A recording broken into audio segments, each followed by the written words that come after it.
अस्सलाम वालेकुम।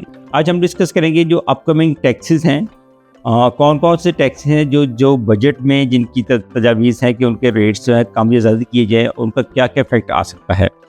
सबसे पहले हम डिस्कस करेंगे जो विद होल्डिंग टैक्स है 236C और के, उसके बारे में बजट में बड़ी स्ट्रांगली तजावीज़ हैं कि उसका रेट कम किया जाए। वो ऑलरेडी 3% ऑफ FBR वैल्यू है, तो उसमें गवर्नमेंट का बड़े वाज़े जो स्टांस है कि उसको कम किया जाए, और वो एक बड़ा प्रॉपर्टी के हवाले से बड़ा एक खुश आइंद है कि अगर वो विद होल्डिंग टैक्स है, अगर उसका रेट कम किया जाता है तो that will be very good sign. Second जो आ रही है खबर वो FED के हवाले से है कि 3% ऑफ FBR वैल्यू है कि FED जो है उसको ख़त्म करने के बारे में गवर्नमेंट सोच रही है, और ये फिर दोबारा एक बड़ा एक पॉजिटिव साइन है। तीसरी आ रही है खबर गेन टैक्स के बारे में। गवर्नमेंट जो तजावीज़ है उसमें शामिल है कि गेन टैक्स का रेट जो है वो इंक्रीज़ किया जाए। पहले मैं गेन टैक्स को एक्सप्लेन कर दूँ। गेन टैक्स इससे पहले जो विद होल्डिंग टैक्स है या FED है, ये फिक्स्ड है 3% ऑफ FBR वैल्यू फाइलर के लिए, जबकि गेन टैक्स जो फिक्स नहीं है। गेन टैक्स का ताल्लुक आपके गेन के साथ है। सबसे पहले आपने कोई चीज़ 100 रुपये की खरीदी, और ख़रीदने के बाद आपने 105 रुपये की बेची, तो 5 रुपये आपको गेन हुआ। एंड मुमकिन है आपने 100 रुपये खरीद के 2 रुपये में बेचे, तो आपको 2 रुपये गेन हुआ। तो जो गेन होगा आपने गेन के ऊपर टैक्स पे करना है।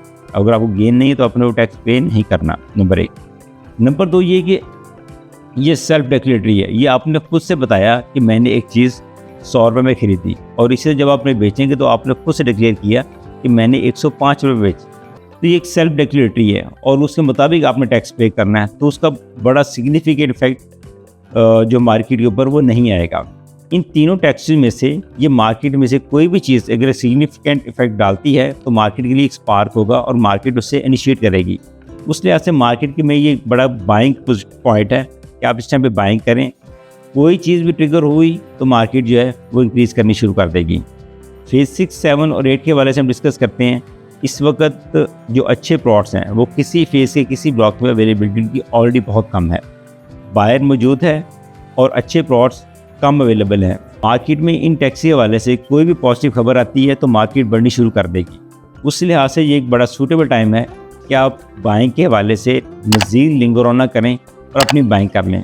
फेज़ 6, 7 और 8 के हवाले से आप अक्सर मेरी वीडियोज़ देखते रहते हैं। किसी प्लॉट के सिलसिले में आपको असेसमेंट चाहिए हो, आपको बाइंग सेलिंग करनी हो, मैं हाज़िर आप मुझसे कॉन्टैक्ट कर सकते हैं। +92 322 422 837। बहुत शुक्रिया।